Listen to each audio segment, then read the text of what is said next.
देखिए, आज हम चर्चा करेंगे दलीय पद्धति के दोष। कल हम चर्चा कर रहे थे दलीय पद्धति के गुणों के बारे में, और आज हम चर्चा करेंगे दलीय।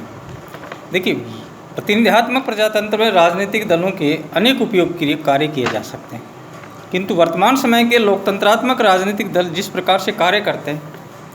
उसे सर्वथा दोषहीन नहीं किया जा सकता। बहुत से राजनीतिक दल ऐसे हैं जो अपने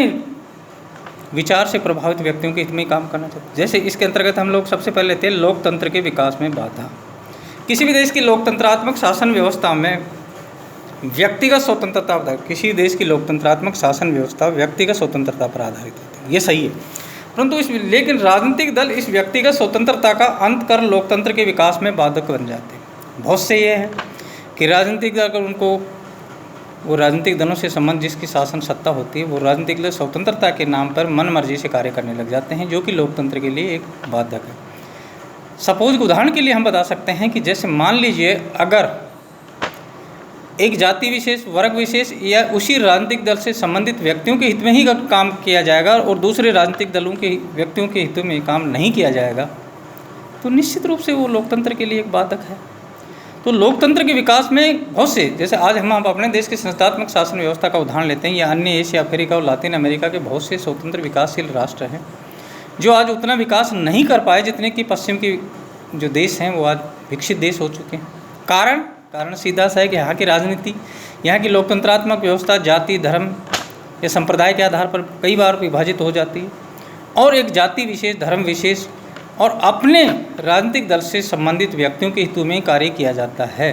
इसलिए लोकतंत्र के विकास में कई बार ऐसे बाधक उत्पन्न हो जाते हैं और लोकतंत्र का सही तरीके से विकास नहीं हो पाता है। लोकतंत्रात्मक शासन व्यवस्था में हमेशा राजनीतिक दलों द्वारा मतदाताओं को अपनी ओर आकर्षित करने के लिए, देखिए, मतदाता राजनीतिक दलों को चुनाव के समय वोट देते हैं, उम्मीदवार को चुनाव में बहुमत के आधार पर जिताते हैं, परंतु वो उम्मीदवार जीतने के बाद में, विजय होने के बाद में उस राजनीतिक दल से संबंधित व्यक्तियों के हित में अगर काम करने लग जाता है तो निश्चित रूप से वो लोकतंत्र के विकास में एक बात है। दूसरा पॉइंट है राष्ट्रीय हितों की उपेक्षा। राजनीतिक दल राष्ट्रीय हितों की अभिवृद्धि के लिए राष्ट्रीय संगठन का निर्माण करते हैं, परंतु कई बार ऐसा होता है कि व्यवहार में अनेक व्यक्ति राजनीतिक दलों के इतने अधिक भक्त हो जाते हैं कि जाने अनजाने में उनके हितों को प्राथमिकता देने लग जाते हैं। अगर कोई व्यक्ति या कोई भी उम्मीदवार, जो चाहे वो लोकसभा का हो, चाहे राज्यसभा का हो या विधानसभा का सदस्य हो, अगर वो राष्ट्रीय हितों की बजाय व्यक्तिगत हितों को ध्यान में रख के अगर काम करने लग गया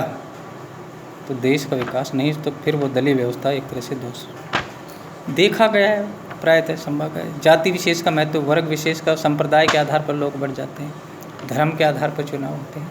तो ये लोकतंत्र के लिए एक घातक है। तो यानी कि राष्ट्रीय हितों की उपेक्षा भी कई बार इन दलीय व्यवस्था के अंतर्गत देखी गई है, और जिसका सीधा सा खामियाजा ये है कि बहुत से विपक्षी राजनीतिक दल अपने राष्ट्रीय हित की चिंता नहीं करके और ऐसे मुद्दे कई बार उठा जाते हैं जो कि राष्ट्र की एकता के लिए और अखंडता के लिए खतरा उत्पन्न होते हैं। तो राष्ट्रीय हितों की उपेक्षा भी, श्रेष्ठ व्यक्तियों की उपेक्षा, देखिए होता है कई बार शासन कार्य में राजनीतिक दलों द्वारा ऐसे व्यक्तियों को टिकट दे दिए जाते हैं जो नए लोकप्रिय हों, नए योग्य हैं और नए उनको अनुभव हो।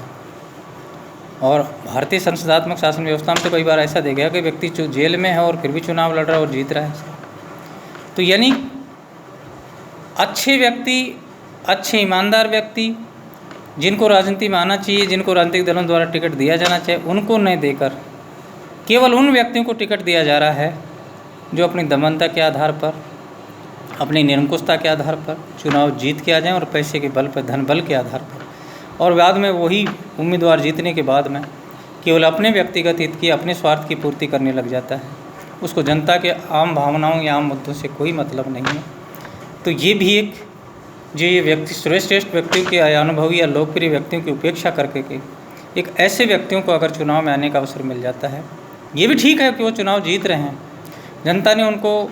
किसी भी आधार पर चुनाव जीता है, परंतु चुनाव जीतने के बाद में जनता के हित की बात नहीं करके केवल अपने व्यक्तिगत स्वार्थों की पूर्ति शुरू से, तो हम कह सकते हैं कि श्रेष्ठ और योग्य व्यक्तियों का भी कई बार इस दलीय व्यवस्था में खामियाजा भुगतना पड़ा है। भ्रमित राजनीतिक शिक्षा, देखिए चुनाव के समय बहुत से राजनीतिक लोग जनता को भ्रमित करने की कोशिश करते हैं कि अगर हम सत्ता में आ गए तो ये कर देंगे, अगर हम सत्ता में आ गए तो ये करते हैं, और जनता उनके गुमराह में या उनके लुभावने वादों में आ जाती है और चुनाव जीतने के बाद में वही राजनीतिक दल जनता के साथ विश्वासघात करते हैं, अपने वादों पे खरा नहीं उतरते हैं। तो इस प्रकार ये जो राजनीतिक दलों या दलीय व्यवस्था में जो कमजोरियां आ रही हैं कि एक भ्रमात्मक राजनीतिक शिक्षा देने का, लोगों को गुमराह करने का, लोगों को बहला फुसला के और वोट प्राप्त करने के, और चुनाव जीतने के बाद में उनके वादों पर किसी प्रकार की गौर नहीं करना, ये भी एक तरह से दलीय पद्धति का एक तरह से दोष। मतभेद, नैतिक पतन। देखिए, आधुनिक लोकतंत्रात्मक व्यवस्था में बहुत से देश ऐसे हैं जहाँ नैतिकता का धीरे धीरे पतन होने जा रहा है। ईमानदारी, सहयोग, सामंजस्य, धार्मिक सहिष्णुता जैसी चीज़ें खत्म होती जा रही हैं, और राजनीति में केवल और केवल भ्रष्टाचार, जाति विशेष, धर्म विशेष, चरित्र हनन का आरोप लगाना, इस प्रकार की चीज़ें धीरे धीरे इनका विकास होता जा रहा है। इसलिए हम कह रहे हैं कि नैतिक मूल्यों का भी राजनीति में धीरे धीरे, और ये दलीय व्यवस्था में राजनीतिक दलों द्वारा इसका सबसे ज़्यादा प्रयोग किया जा रहा है। तो दलीय व्यवस्था में एक तरह से नैतिक पतन जो राजनीति का हो रहा है, वो भी एक बहुत बड़ी समस्या है। मतभेदों को प्रोत्साहन, राजनीतिक दल में मतभेद होते हैं, परंतु कई बार ये देखा गया है कि वो मतभेद इतने अधिक बढ़ जाते हैं कि वो राजनीतिक दल के लोग दूसरे राजनीतिक दल से संबंधित व्यक्तियों के हितों में काम करना ही नहीं चाह रहे, आम जनता के हितों की चिंता ही नहीं करते हैं, और एक दूसरे पर केवल और केवल 5 साल तक आरोप प्रत्यारोप की राजनीति करते हैं, जिससे न देश का भला होता है, न राष्ट्र का भला होता है, न राज्य का भला होता है, और न व्यक्तियों का भला होता है। तो मतभेदों को प्रोत्साहन देने की जो प्रक्रिया जो चली आ रही है, ये भी एक तरह से बहुत ही गलत परंपरा है। तो यानी होने चाहिए, मतभेद हो सकते हैं, मनभेद नहीं होने चाहिए। आप किसी भी आप एक दूसरे राजनीतिक दलों से जुड़े हुए हैं, परंतु चुनाव के बाद में आप लोगों को अपने आपस के मतभेद और राष्ट्र हित में या देश के हित की चिंता करनी चाहिए। परंतु कई बार इससे भी आगे जाके इसके बाद में भ्रष्टाचार। देखिए, सभी देश नहीं, बहुत से देश आज भी विकसित हैं, पर आधुनिक लोकतंत्रात्मक व्यवस्था में यह देखा गया है कि भ्रष्टाचार की जड़ें बहुत गहरी होती जा रही हैं। चाहे नौकरशाह हो, चाहे राजनीति से संबंधित लोगों पे आए दिन भ्रष्टाचार के आरोप प्रत्यारोप लगते रहते हैं। जो व्यक्ति चुनाव से पहले जिसके पास संपत्ति नाम की कोई चीज़ नहीं थी, चुनाव जीतने के पास उसके पास अथाह संपत्ति हो जाती है। और जो सरकारी योजनाएं हैं, जो जनहित का जो पैसा है, केवल व्यक्ति अपने हित में खर्च करेगा, तो ये भी एक तरह से बहुत बड़ा मुद्दा है।